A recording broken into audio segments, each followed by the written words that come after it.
Good afternoon, everybody. Thanks for joining me. My name is Matt Zimmer, as he let you know, and I work at Netflix as a senior software engineer. For those of you that have seen my LinkedIn profile, for the record, that is me in an Austin Powers costume. And if you want to find me later, I can tell you the story behind that and how that came to be. But the story I'm going to tell you today is about some work that I did earlier this year to help some of our data engineers move their batch ETL processes into a streaming solution. And out of that came the development of a custom window framework that I'll describe today. In the course of describing that for you, I'm going to cover a number of areas. We'll first start with the motivating use cases that led to the creation. That'll lead us to what the window requirements actually were. The solution at a conceptual level, followed by some foundational things for the event processing workflow and the Apache Flink window API. I'll follow that on with the solution in detail, and I'm actually going to show you codes that would help you implement your own custom window if you chose to. And then we'll go through some pitfalls and look at an alternative implementation that's possible with the current Flink APIs. And then, given time, we'll take some questions. So the motivating use cases that led to the creation of this framework came out of these batch ETL jobs. Additionally, there's a system that is part of the playback flow that led to another portion of the use case. In order to help understand the use cases, let's consider a few users and some events that they would be generating as they're using a service. The events have different types. They're color-coded to help differentiate between them. And if we look at the first use case, it's pretty simple. The events in the entirety of the stream are of interest, so we want to capture all of them. Any event can start a session, but the start event represented in green here is given priority because it has data that helps improve the data quality. And in this case, the session ends via either a timeout or a stop event represented in red here. With a set of events like this, we want the ending sessions to result in this. The next use case is a little bit more complex. This one requires that the start event occurs. And if the start event does not occur, then we don't capture the session. So as the events are coming in, once we start seeing the events, we'll start capturing them, but we won't actually turn it into a session until we see that start event. So with these events, we would want them to result in sessions like this. The first user session would be a full one. The second one, all of the events would be discarded because you'll notice there was no start event in that one. And the final one here results in 2 sessions. Now, the third one is the most complex use case, and it's the one we're going to focus on today because, first of all, it represents the most interesting things to solve, as well as if you can solve this case, then the other ones fall naturally out of the solution to this one. So in this case, we have a very high-volume data stream, of which 80 to 90% of the events we don't care about, and we don't want to retain them. But as soon as we see a start event, we want to start retaining the events to comprise a session. And this one additionally will stop via a stop event or via a timeout. So for a set of events like this, and you'll notice in that second user B row there, there's no start event. So we're not going to actually capture that session. So we'll end up with sessions looking like this. The first user has a full session, the third user has a full session, and the middle one, we drop everything. Now, the scale of this is going to play into the solutions. And this, as I mentioned, was a very high volume stream. And as a result, we have millions of events per second, resulting in hundreds of billions per day. And then additionally, the data flowing in the front end is tens of gigabytes per second, so we have low petabytes during the day. And then we're going to build up state with these windows, and the resulting state for this particular use case will result in tens of terabytes. So that's the scale that we're looking at for this particular use case. And again, this it'll inform some of the decisions that were made and how the API was implemented. So from the previous, we can come up with the requirements for our window. Now, you'll notice in the previous slides that the windows were unaligned. They weren't aligned on any particular time boundary. They were aligned via the event type. So as in any distributed system, we need to be able to handle out-of-order events. In all of those streams previously, the events could come out of order, they could come late, they could not come at all. So we need to be able to handle those situations in order to effectively build up the windows and have high data quality. And then additionally, one of the use cases, we want to emit early results on a schedule. And then finally, as I mentioned, we want to capture all the relevant events, but then we want to ignore the rest. So the first question when implementing something like this would be, can I use one of the existing windows? There's several window implementation. There's tumbling, there's sliding, and then there's the Apache Beam session windows. So if we walk through what that might look like if we tried to implement these use cases on that, the first thing you'll notice about the tumbling window is the windows are all aligned on a specific time boundary, and specifically an even boundary.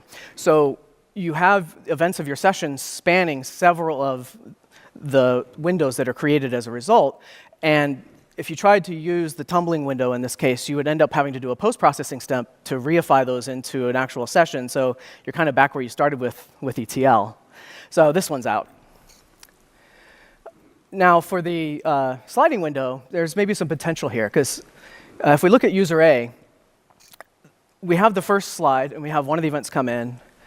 And then we come to the second slide, and we have two of the events. But you'll also notice that there's two distinct windows with the first event duplicated in each. And that's the nature of sliding windows. So you'll end up with duplication in each of the windows. In this case, you get your first slide with the start event in it. And if we extrapolate that out to what it would look like as you go through, you're going to see you're going to have a lot of duplication of events, and then you're going to have several windows that have both the start and the stop event. So you result in having also a need for a post-processing step like you did with the tumbling windows. Yet you also have to deal with duplication now. So again, you're stuck with the post-processing step. At that point, you have to look at the cost-benefit and say, maybe my post-processing step should be my only step, so you're back to ETL again. So sliding windows, it's got some ideas in there that we could use, but it doesn't solve the problem in the way that we need, considering especially the scale that we need to solve it for. The next thing to look at is the Apache Beam session window. And for those of you that are familiar with that, you'll remember that the session is defined as activity that ceases the window when you have a gap of inactivity. So if you have, let's say, events coming in on a regular basis, and then you stop seeing events for, say, 30 seconds, then your window fires, and it starts a new session if it sees any more coming in.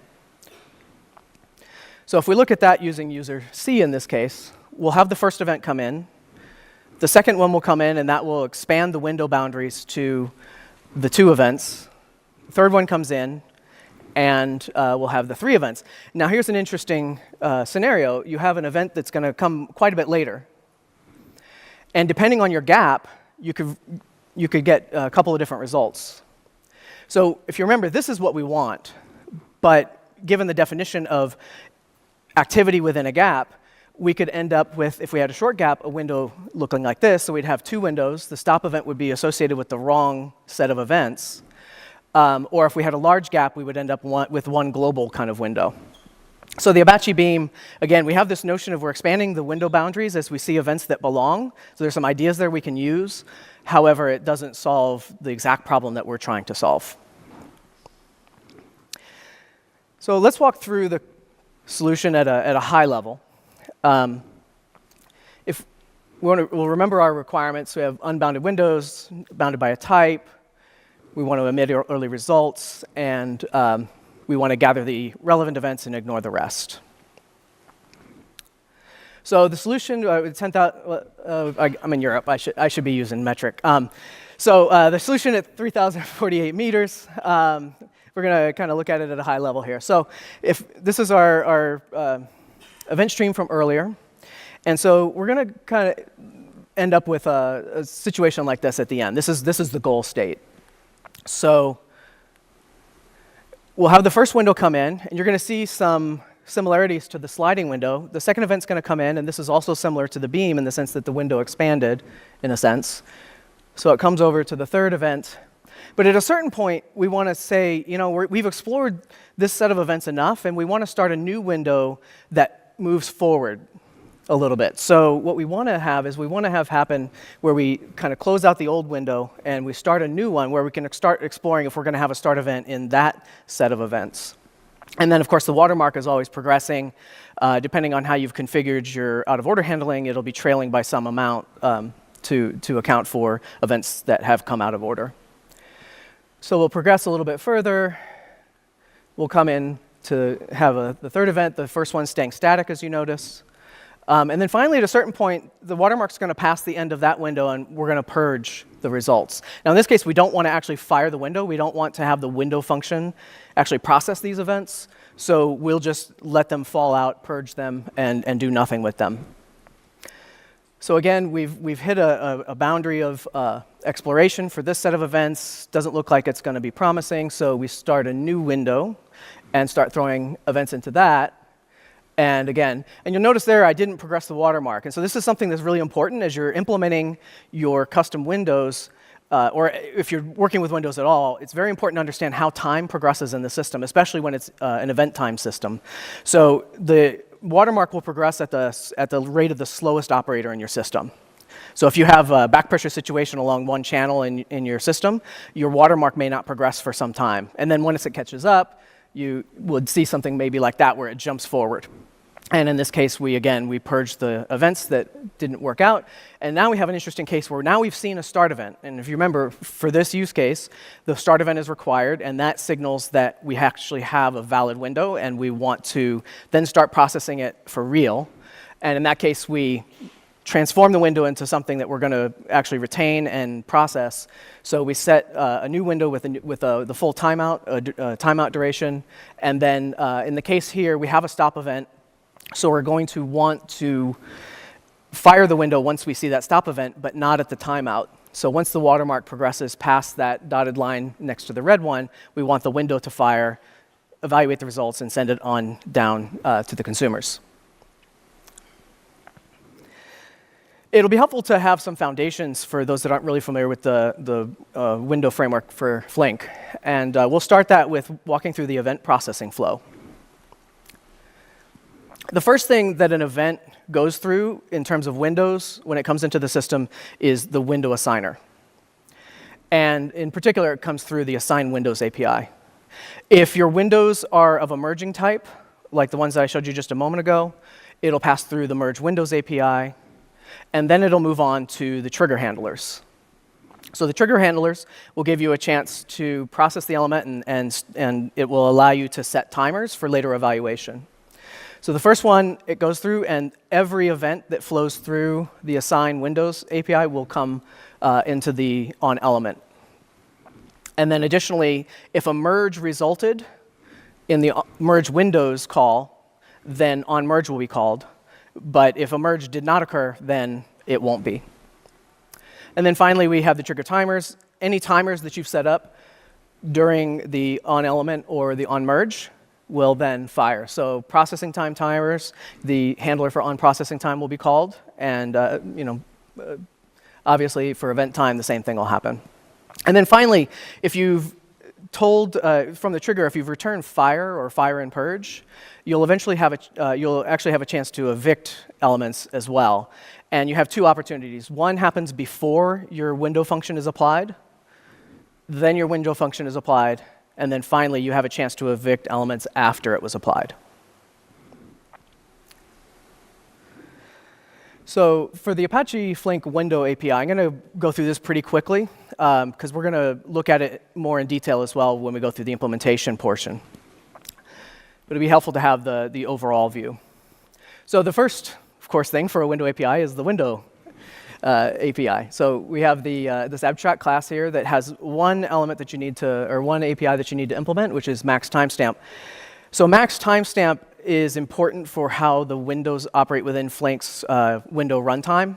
And so this needs to stay either stable or it needs to expand in time. You don't want to regress or shorten this at all. And that was one of the things that informed why we have two different notions of time in the later implementation. You'll see that. And additionally, an important fact is that if you implement a custom window, you'll also need to implement a serializer for it. So if you're scoping out the work, that'll be something to consider in terms of the scope. So the assign windows implementation is the key thing that you'll want to focus on in the window assigner. There's a bunch of other methods here that we'll go over when I go through the implementation, but those are a little bit less important. They're a little bit easier to get right, and so assign windows is the one to focus on for the window assigner. Merging window assigner additionally adds the merge windows API and a little bit a callback as well, and the merge windows is the one that you'll want to focus your implementation on. We get into the triggers. We have the onElement, which I talked about earlier. Takes a few parameters, the element itself. That timestamp is that's the actual timestamp of the window itself. So if you've configured it as event time, it's what's returned from your the API that you've returned your event time for that event. And then, of course, the window that it was assigned to is provided, and the trigger context. You have the element and the window here because there's no direct way in the Flink window API to actually access your element from a window or the elements within a window. So both the window and the element are provided here. And then this will be later important for your merging window assigner, but can merge will need to be overridden, and on merge, which throws an exception by default, will be another thing you'll need to implement. Then we have our timers. If you've configured a processing time timer, these will be called for the processing time, and the event time timer will be called, obviously, on event time. And then again, there's a few more APIs you'll have to implement, but those are a little bit less important.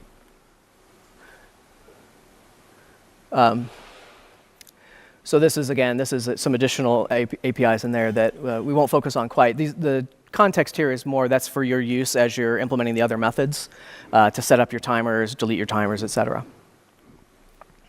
And then the evictor, it's again a relatively simple interface, and that's how you'll get rid of elements before you actually apply or after you apply them. All right, ready to get your hands dirty? This is where the code comes in.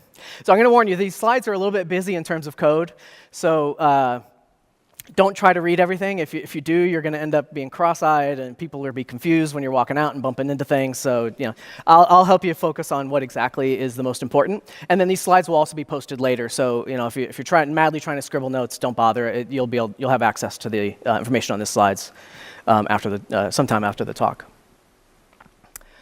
All right. So our assign windows, in most cases, you're going to assign an element to a single window.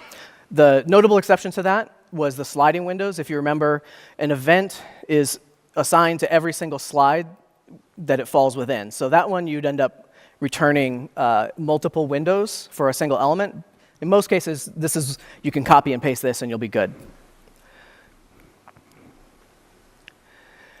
Now, the merge windows is a little more interesting, and especially in this case where we needed to manage that exploratory phase versus the actual valid phase for a window.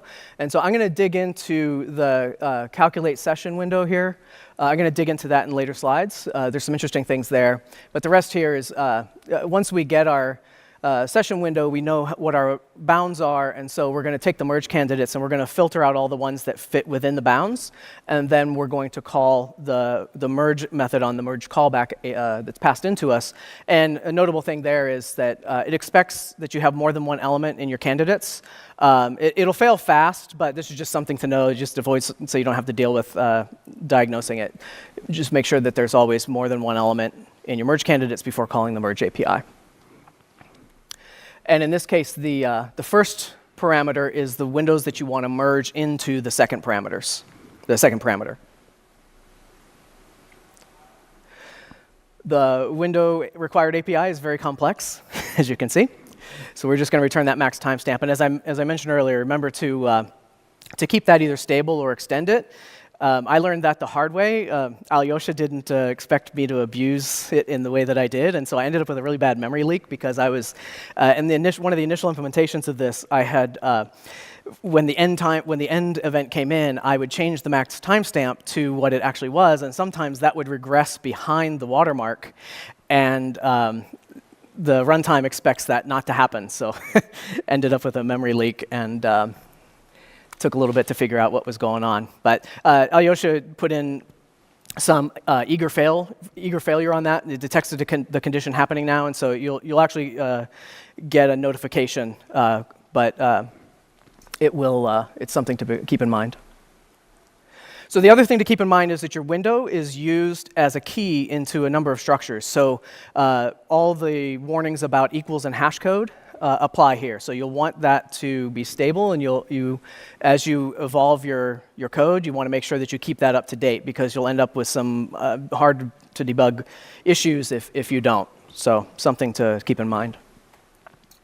The type serializer, as I mentioned earlier, is another thing you'll need to implement if you implement a custom window.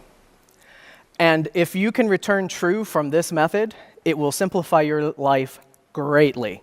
So all of these methods become, pretty much non-issues. They're very simple to implement if your type is immutable. If it's not, then you'll have to deal with all the different states that object could potentially be in. The serialization stuff, again, a very busy slide. The thing to recognize here is it's serialization code. Serialization code is always ugly, tedious, all that, and so you'll be writing lots of write long, write boolean, read boolean, write long, going back and forth between the two.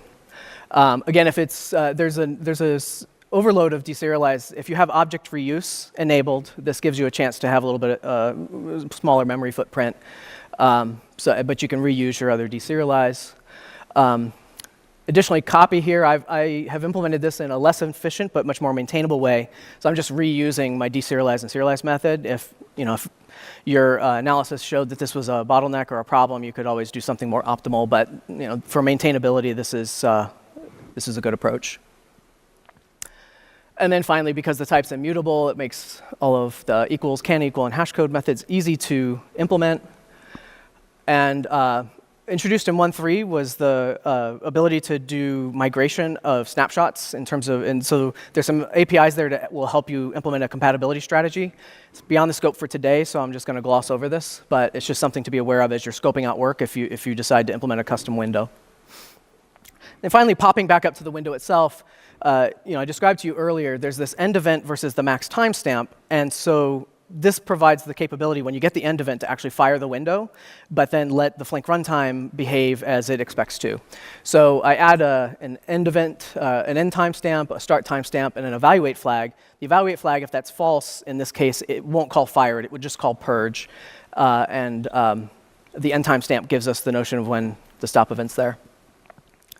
So let's get into that calculate session windows method. This is where the fun starts, because in this case, we need a start event. So if the start event isn't there, we'll just go into an exploratory window. If it is there, we'll end up creating a valid window. And if the end event is null, the timeout duration will take effect.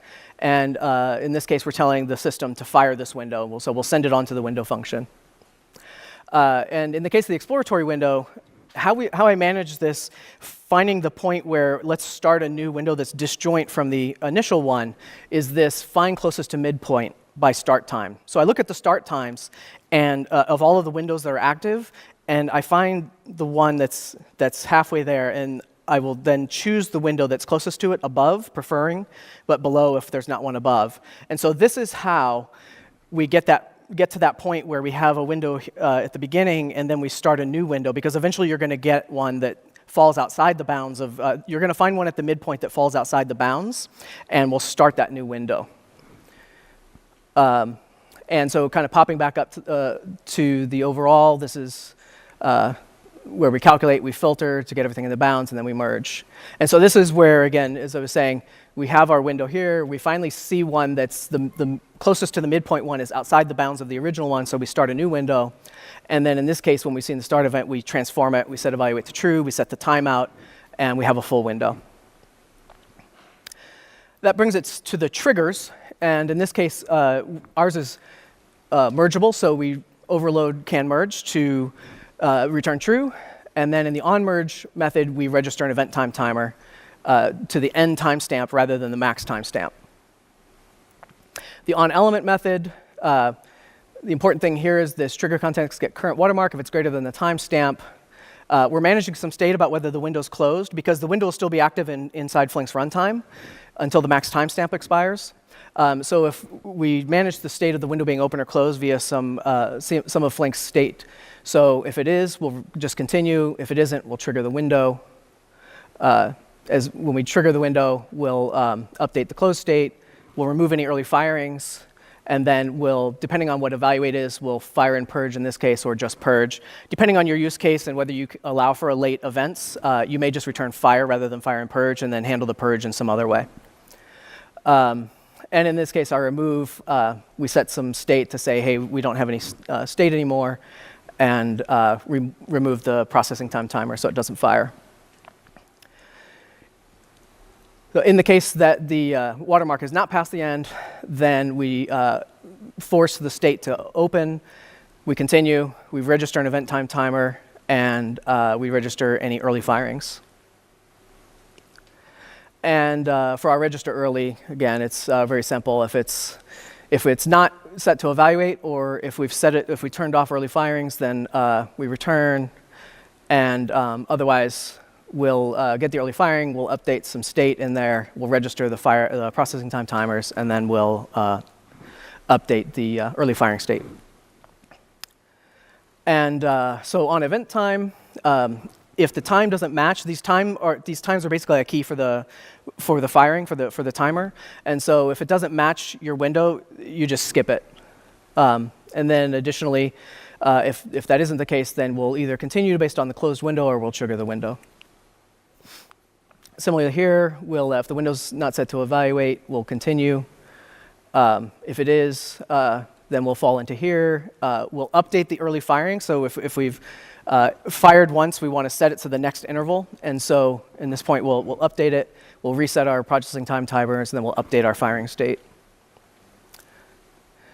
So that was a quick breeze through the implementation, but I wanted to make sure to get to the pitfalls.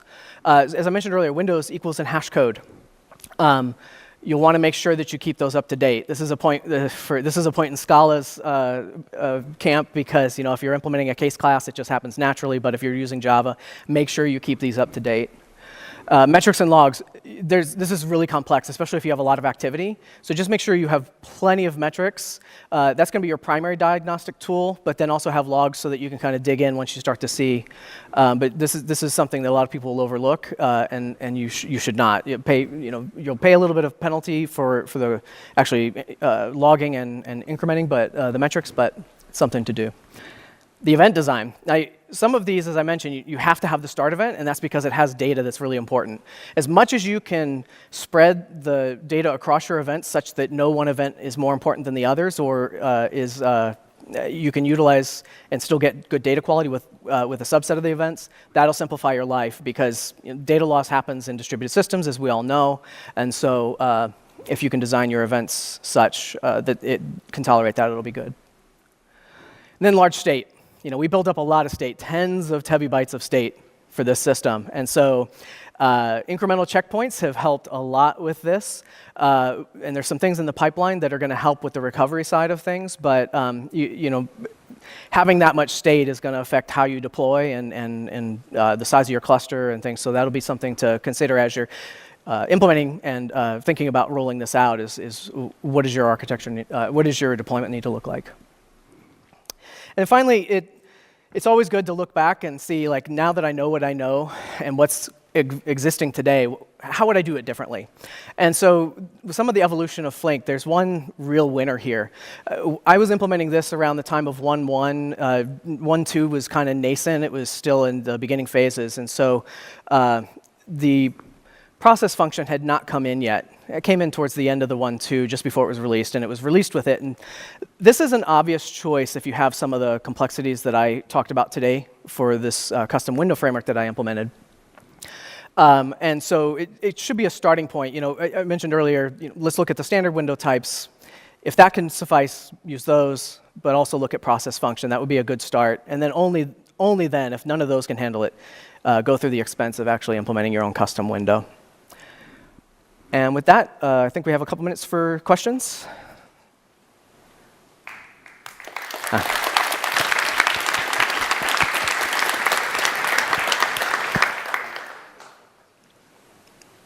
Oh, we have one in the back. Oh, we have one here. Can you elaborate a little more on process function and how it would have made your problem simpler? Sure. So process function has an API where the events flow through, kind of like the assigned windows, where it comes through. And so what you can do, like in the case, I'll use this as an example. So as an event comes in, I can buffer it into either just some sort of a queue or a priority queue if I want to pay the expense of constant sorting. And so you can buffer it in there, and then you can also register timers. And so for the cases here where we have out-of-order events, I can start buffering them, and in the case where the events are irrelevant, I can every so often examine them. And so you just have you have a much clearer control over what events are retained versus which are purged. And I have this on my list of things that, like I think we all have this list. It's several pages long. It's things that we want to get to. We probably never will because there's all the other things that we're trying to get to. But I want to actually do an implementation with process function just to feel it out and see if it actually would improve the situation. It's conjecture that it would improve it would improve the maintainability of this, but it's definitely something I have my eye on because of that nature. Does that answer your question? Great.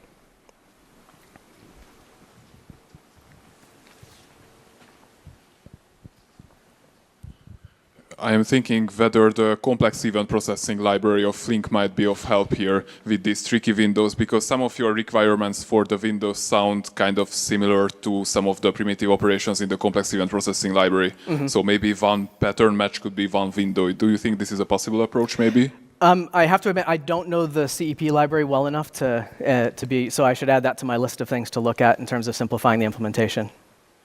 Yeah.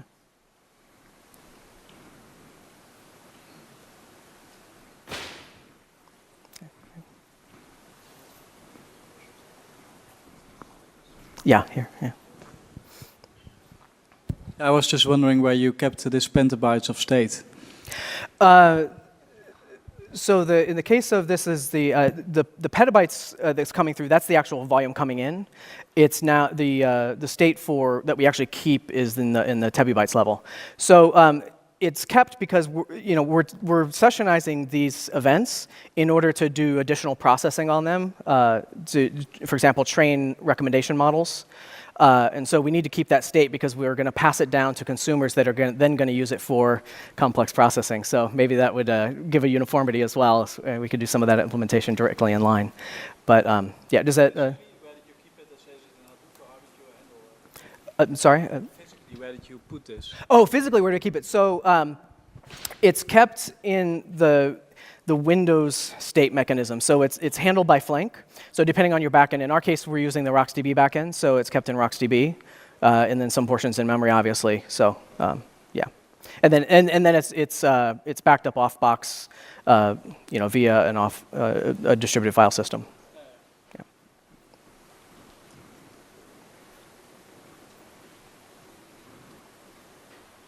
So one more question. Going once, going twice, thrice. All right, thank you very much. I very much appreciate you listening.